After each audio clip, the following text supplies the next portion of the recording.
오늘 우리에게 주신 말씀은 야고보서 2장 21절부터 26절 말씀입니다. 제가 가지고 있는 신약성경 373페이지 야고보서 2장 21절부터 26절 말씀입니다. 제가 가지고 있는 신약성경 373페이지입니다. 다 찾으셨으면 제가 봉독해 드리겠습니다. 우리 조상 아브라함이 그 아들 이삭을 제단에 바칠 때 행함으로 의롭다 하심을 받은 것이 아니냐, 내가 보거니와 믿음이 그의 행함과 함께 일하고 행함으로 믿음이 온전하게 되었느니라. 이에 성경에 이른바 아브라함이 하나님을 믿으니 이것을 의로 여기셨다는 말씀이 이루어졌고 그는 하나님의 벗이라 칭함을 받았나니 이로보건대 사람이 행함으로 의롭다 하심을 받고 믿음으로만은 아니니라. 또 이와 같이 기생 라합이 사자들을 접대하여 다른 길로 나가게 할 때에 행함으로 의롭다 하심을 받은 것이 아니냐. 영혼 없는 몸이 죽은 것 같이 행함이 없는 믿음은 죽은 것이니라. 아멘.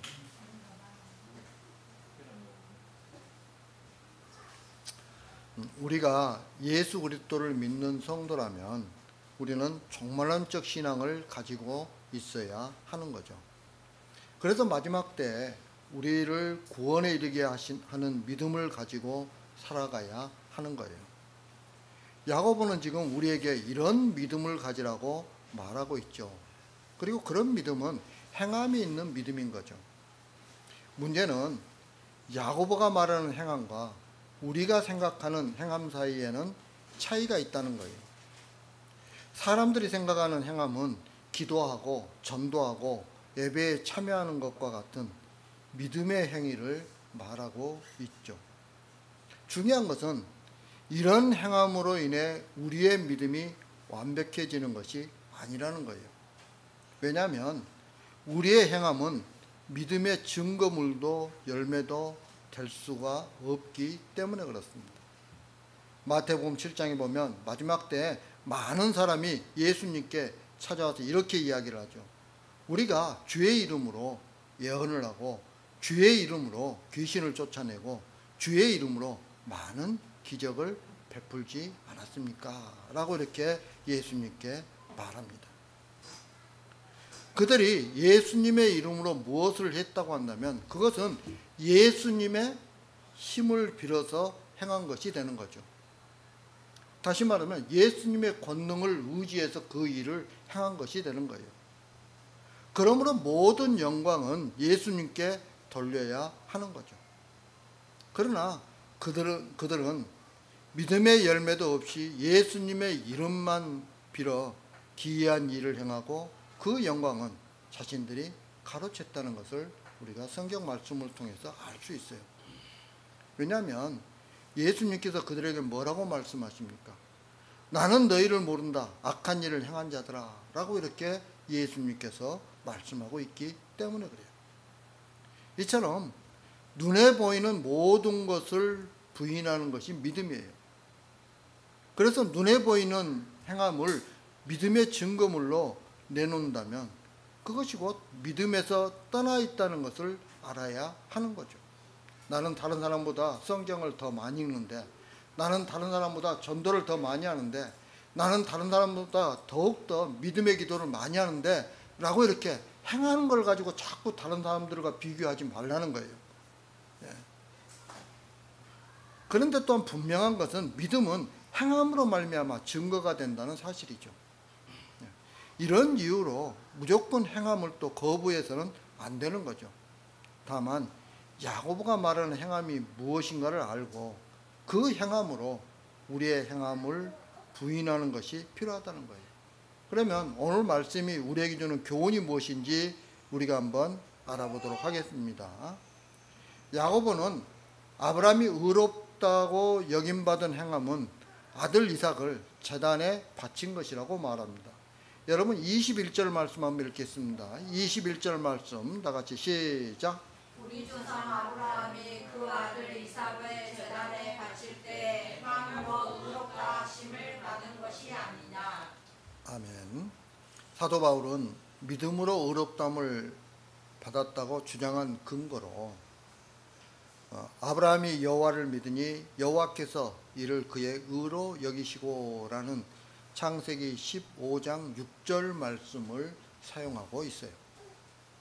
그래서 사도 바울은 사람이 율법의 행위로 의롭다 하심을 받을 수 없고 오직 예수 그리스도의 구속의 은혜를 믿는 믿음으로만 의롭다함을 받을 수 있다고 말하고 있는 거죠. 여기서 사도 바울은 의롭게 하다라는 용어를 하나님의 의로 죄인들을 의롭다 선언하시는 칭의 의미로 사용하고 있어요. 다시 말하면 내가 깨끗해진 게 아니고 하나님께서 재판장에서 너 의로워 하고서 딱딱딱 때려준 거예요. 인정해 주신 거죠. 이 칭의를 이야기하고 있는 거예요. 사도 바울이 의롭다는 그 의의는. 하나님을 믿지 않던 죄인이 예수 그리스도로 말미암아 하나님께 죄 사함을 받고 죽음에서 생명으로 옮겨졌다는 의미이죠. 전에 죄인이었을 때는 하나님과 단절되어 하나님과 원수가 되었지만 이제 예수 그리스도를 믿음으로 하나님과 화목하게 되어 새로운 신분으로 거듭나게 되었다는 거예요. 이런 변화는 분명 죄인이었던 자가 예수 그리스도를 믿음으로 생겨난 변화라는 거죠. 여러분, 그런데 야고보는요, 행함에 있는 믿음이 살아있는 믿음이라는 걸 주장을 하는데 이 근거를 창세기 22장 사건으로 삼고 있어요. 야고보가 말하는 행위는 믿음의 열매인 믿음의 외적 표현으로서의 행위를 말하고 있는 거죠. 이신칭의 후 참된 믿음을 가진 자에게 주어지는 하나님의 종말론적 선언이라는 측면에서 사용되고 있다는 거예요. 그러니까 같은 믿음이지만 사실은 사도 바울이 하는 것과 야고보가 하는 것은 조금 차이가 있죠. 보는 관점에서 약간의 차이가 있어요. 왜냐하면 사도 바울은 우리가 처음에 예수 믿으면 우리가 의인이 되는 그 의를 이야기하고 있는 거고, 야고보가 이야기하는 것은 정말에 하나님 앞에 앞자리에 섰을 때 그 의를 이야기하고 있는 거예요. 그러니까 차이가 좀 있는 거죠. 그러니까 최후 심판 때 하나님께서 진정으로 하나님께서 받아들여질 수 있는 믿음은 행함으로 그 진정성을 나타내는 믿음뿐이라는 거예요. 그래서 야고보가 말하는 참된 믿음의 실체는 오로지 믿음의 행함이 병행되어야 한다는 거죠. 이런 의미에서 야고보는 아브라함이 그의 아들 이삭을 제단에 드린 행위에서 아브라함이 하나님을 진정으로 믿고 있었다는 사실과 또 그것 때문에 그가 의롭다 하심을 받았다는 것이 확인된 것으로 보는 거예요. 그러면 우리도 믿음을 인정받기 위해서는 아들을 주게 할까요? 여러분 그렇게 생각하십니까? 아무도 믿음 때문에 자신의 아들을 죽이려고 하지 않을 거예요. 또한 하나님은 우리에게 아들을 바치라고 요구하시지도 않아요. 그런 하나님이 아니세요. 다만 하나님은 아브라함의 믿음을 내세워서 하나님이 의롭다고 하시는 믿음이 어떤 것인가를 지금 말씀하고 있는 거예요. 아브라함을 통해서 정말 의롭다고 하시는, 하나님께서 의롭다고 하시는 믿음이 무엇이냐 너희들 한번 생각해 보라는 거예요. 깨달으라는 거예요. 아브라함이 이삭을 바친 것은 아브라함의 의지가 아니라 믿음 때문에 이삭을 바칠 수 있었다는 거예요. 아브라함에게 있는 믿음이 하나님의 약속을 믿게 함으로써 이삭을 바치도록 했다는 거죠. 이삭이 죽으면 하나님의 약속은 어떻게 하느냐라는 걱정은 아브라함의 소관이 아니라는 거예요. 그것은 분명 하나님의 소관이에요. 그래서 아브라함에게 필요한 것은 약속하시고 그 약속을 이루시는 하나님은 어떤 일이 있어도 약속을 성취하실 것임을 믿는 거죠. 다시 말하면 이삭이 죽는다고 해도 하나님의 약속은 하나님께서 이루신다는 것을 믿는 거예요. 그건 아브라함의 소관이 아니라는 거죠. 예. 이 믿음이 아브라함을 이삭을 바치는 행위로 나아가게 한 거죠. 아브라함은 처음부터 이런 믿음이 있었던 것이 아니죠. 하나님을 바라보고 믿으면서도 여전히 육신의 생각에서 벗어나지 못했던 거예요. 그래서 자손에 대한 약속을 받은 상태에서 바로가 두려워서 자신의 아내인 사라를 누이라고 속이기까지 하죠. 자신이 죽으면 자손이 있게 할 것이라는 하나님의 약속도 무너진다고 생각을 했던 거예요. 그 때문에 사라를 누이라고 하면서까지 살려고 한 것이죠. 또한 아브라함은 오랫동안 하나님의 약속이 이루어지지 않자 인간적인 방법을 동원해서 후손을 만들려고 했죠. 여러분, 아브라함이 가나안 땅으로 이주한 게 75세예요. 75세. 그리고 78세에 자신의 조카인 롯과 갈라서게 됩니다. 롯이 떠난 후 하나님께서는 아브라함에게 가나안 땅을 너와 내 자손에게 주신다고 약속을 하셨어요. 그리고 84세가 되었을 때 가나안 전쟁이 일어나고 그 롯이 포로로 잡혀가죠. 그럴 때 그 롯을 아브라함이 구해줘요. 그리고 이듬해인 85세에 아브라함의 몸에서 난 자가 내 상속자가 되리라는 약속을 하시고 하나님께서 헷불 언약을 아브라함과 맺으세요. 예, 여러분, 제가 헷불 언약에 대해서 말씀드릴 때 자꾸 그러잖아요. 아브라함과 하나님이 같이 지나가야 되는데 하나님만 지나가신 거예요.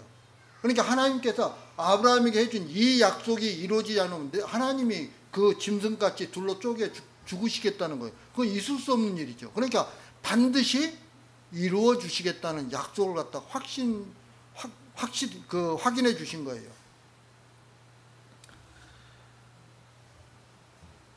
그런데 아브라함은 하나님의 약속을 기다리지 못하고 인간적인 방법으로 86세 하갈에게서 이스마엘을 얻게 됩니다. 아브라함이 하나님의 약속을 믿었다면 바로가 두렵지 않았을 것이고 이스마엘도 낳지 않았겠죠. 하지만 아브라함은 하나님께 인도를 받으면서 하나님이 전능하심으로 모든 약속을 이루신다는 것을 나중에 믿게 되는 거죠. 여러분, 99세에 아브라함에게 나타나셔서 나는 전능한 하나님이라고 하나님께서 밝혀주세요. 그리고 할례 언약을 맺죠. 이게 아브라함이 99세예요. 그리고 너에게 아들을 주시겠다고 말씀하세요. 그 결과 100세에 낳은 이삭을 제물로 바치라는 하나님의 놀라운 명령에도 그대로 순종하게 되는 거죠. 아브라함이 뭘 믿었기 때문에? 내가 믿는 하나님은 전능하신 하나님이라는 거예요. 전능하신 하나님. 모든 것도 우리가 생각할 때 도저히 이루어질 수 없는 그 모든 것들을 이루어 주시는 분이라는 거예요. 그걸 믿은 거예요, 아브라함이. 아들을 바치는 아브라함의 행위는 그래서 아브라함에게서 나온 것이 아니라는 거예요. 그동안 하나님에 의해서 믿음이 무엇인가를 배우고 깨달았던 그 믿음에 의해서 나오는 행위였다는 거죠. 이런 믿음의 행위를 우리가 겨우 예배당 나오고 주일 지키고 기도하고 성경 보는 것으로 여길 수 있느냐는 거예요. 여러분, 믿음의 행위란 믿음에서 나오는 행위를 뜻하는 거예요. 따라서 사람이 믿음을 가지고 실천한다는 의미로 생각해서는 안 되는 거죠. 우리는 오늘날 교회에서 믿음의 행위라고 말하는 것들을 하나하나 생각해 보면 그 중에 진심으로 믿음이 없이는 나올 수 없는 행위가 무엇인가를 우리는 다시 한번 생각해 보아야 하는 거죠. 여러분, 어떤 행위가 우리의 믿음이 없이도 나올 수 있는 행위일까요? 예를 들면 헌금을 하는데 하나님께서 제가 헌금을 하면서 내 것을 아끼는 욕심이 있었음을 발견하게 됩니다. 이걸 발견한 거예요. 헌금을 하면서. 또는 헌금을 하면서 내가 믿음으로 살지 못했음을 깨닫게 됩니다. 이 사실을 발견하는 거예요. 그러면서 그 사실을 발견함과 함께 헌금을 드리는 거예요. 하나님 앞에. 여러분, 이런 행위는 믿음이 없는 사람은 할 수 없는 거죠. 믿음이 있는 사람만이 그런 걸 할 수 있어요. 여러분, 믿음이 없는 사람이 하는 헌금은 헌금하는 행위에서 자신의 의를 보게 되는 거예요. 저 사람은 저것밖에 못했지? 나는 이렇게 많이 해. 이런 식으로. 자기 의를 드러내는 거죠. 예. 그러나 믿음은 자신의 헌금에서 자기의 죄를 보게 되고 결국 예수 그리스도의 보혈의 은혜를 다시금 생각하게 하는 거죠. 여러분, 이것이 바로 믿음의 행위예요. 거창한 게 믿음의 행위가 아니에요. 뭐 귀신 쫓아내고 뭐 하고 하는 게 그런 게 믿음의 행위가 아니라 바로 이게 믿음의 행위라는 거예요. 헌금하는 행위는 같다고 할지라도 그 마음이 같지 않고 소망하는 것이 같지 않다는 거죠. 이것이 믿음이 있고 없고의 차이인 거죠. 믿음의 행함은 이런 차원에서 우리는 생각해야 하는 거죠. 그럴 때 아브라함의 행함은 믿음에서 나온 것임을 알고 아브라함과 같은 믿음을 배우게 해달라고 기도할 수 있는 거죠. 여러분, 그런 기도를 하시기 바랍니다. 이게 믿음 있는 사람들이 하는 행함이에요. 자, 그러면서 야고보는 라합의 믿음에 대해 이야기하고 있죠. 여러분, 25절 말씀 한번 읽겠습니다. 25절 말씀 다 같이 시작. 또 이와 같이 이제 라합이 사자들을 젖가하여 담을 일러 나가게 할 때 행함으로 의복하심을 받은 것이 아니냐. 아멘. 예. 아브라함은 이스라엘에게 있어서 믿음의 조상으로 누구에게나 존경받는 그런 훌륭한 인물이었죠. 하지만 라합은 그 출신이 이방인이고 천한 기생의 신분이었어요. 여러분, 기생이라고 번역된 히브리어 단어를 우리말로 직역을 하면 창렬한 뜻이에요. 창렬한 뜻. 예. 그런 놀라운 것은 그녀 역시 선한 행동의 결과를 가져온 믿음에 의해서 의롭다고 인정받았다는 사실이에요. 아브라함과 똑같이 라합도 의롭다고 인정을 받았어요. 예. 여러분, 히브리서 11장 31절에 보면 이렇게 이야기합니다. 믿음으로 기생 라합은 정탐꾼을 평안히 영접하였으므로 순종하지 아니한 자와 함께 멸망하지 아니하였도다. 여러분, 기생 라합은 구약의 믿음의 인물들 가운데 한 사람으로 지금 거론하고 있는 거죠. 그녀는 하나님께서 가나안 땅을 이스라엘에게 주신 것을 알고 있었어요. 여호수아서 2장 10절에 보면 이렇게 이야기합니다. 이는 너희가 애굽에서 나올 때 여호와께서 너희 앞에서 홍해물을 마르게 하신 일과 너희가 요단 저쪽에 있는 아모리 사람의 두 왕 시온과 옥에게 행한 일, 곧 그들을 전멸시킨 일을 우리가 들었음이니라 라고 이렇게 기생 라합이 정탐꾼에게 이야기하고 있죠. 그러면서 그녀는 하나님에 대해서 이렇게 고백합니다. 너희의 하나님 여호와는 위로는 하늘에서도 아래로는 땅에서도 하나님이시니라. 다시 말하면 너희가 믿는 그 여호와 하나님만이 유일하신 하나님이시라는 거예요. 유일하신 하나님. 이게 기생 라합의 고백이에요.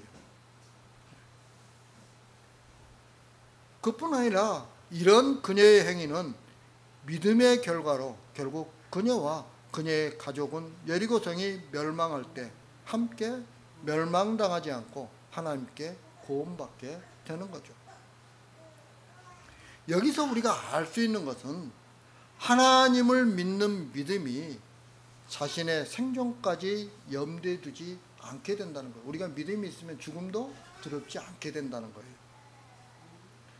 라합이 이스라엘 정탐꾼을 살린다고 해서 기생이라는 직업에서 벗어나고 부자가 되는 것이 아니에요. 오히려 자신의 목숨이 위태로울 수도 있었던 상황이죠. 하지만 라합은 하나님이 자신이 거하는 땅을 이스라엘에게 주셨다는 것을 믿었어요. 이게 중요합니다. 때문에 자신의 나라는 의지할 것이 못 된다는 거예요. 그러면 뭘 의지해야 되느냐? 이스라엘에게 속한 자가 되는 것이 살 길이라는 거죠. 이것이 목숨의 위험까지도 도외시하게 한 것이죠. 그런데 우리는 어떠합니까? 하나님이 세상을 심판하신다는 것을 믿는다고 하죠.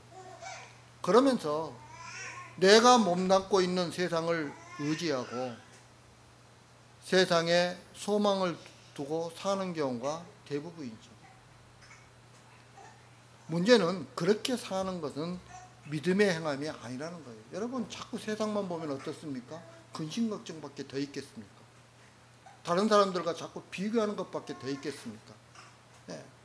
다른 사람들과 비교하면 어떻게 돼요? 험담하게 되고 칭찬은 거의 않잖아요. 그죠? 사돈이 논을 사면 배가 아픈데 어떻게 칭찬하겠어요?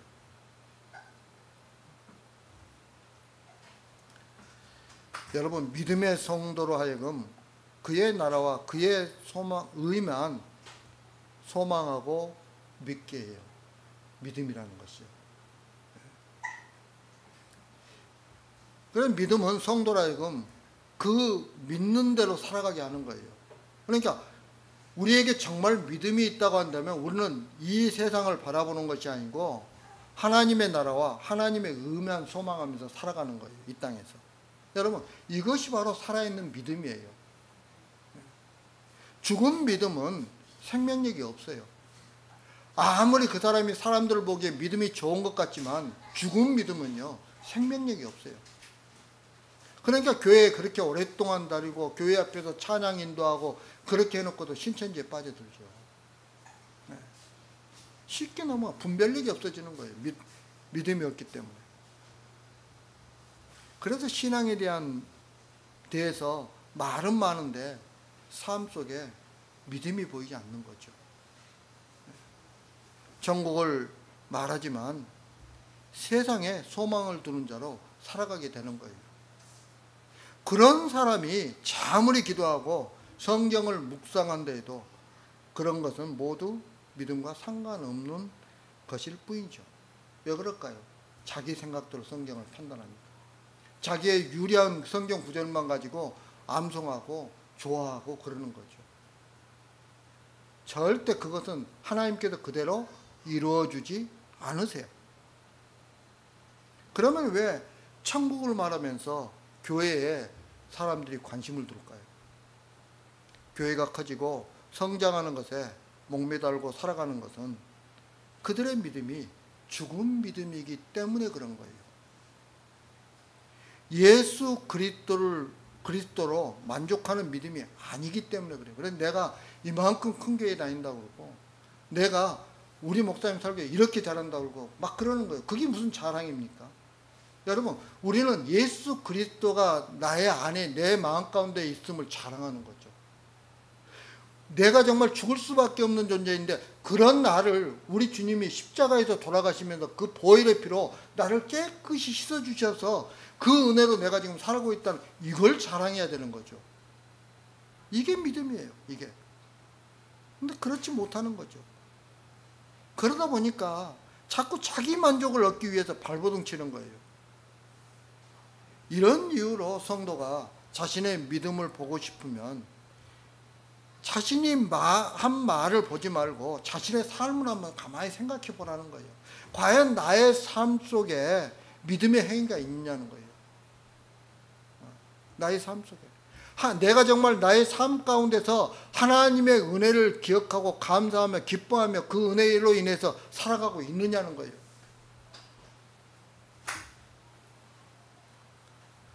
진심으로 마지막 때 천국을 소망하는 사람으로 살아가고 있는가를 여러분 한번 돌아보시기 바랍니다.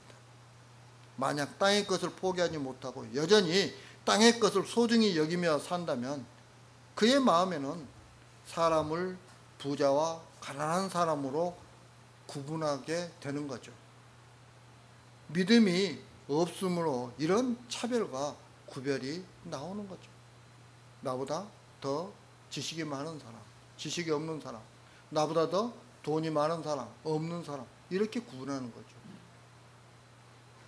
여러분, 지금 우리는 아브라함이 약속을 믿었지만 바로를 두려워하고 그리고 약속을 이루시는 하나님을 신뢰하지 못하는 그런 수준에 있을 수 있다는 거예요. 내 믿음 수준이 그런 믿음의 수준일 수 있다는 거죠. 이런 우리를 하나님이 인도하시면서 하나님이 누구신가를 알게 하시는 거예요. 우리의 삶 속에서요.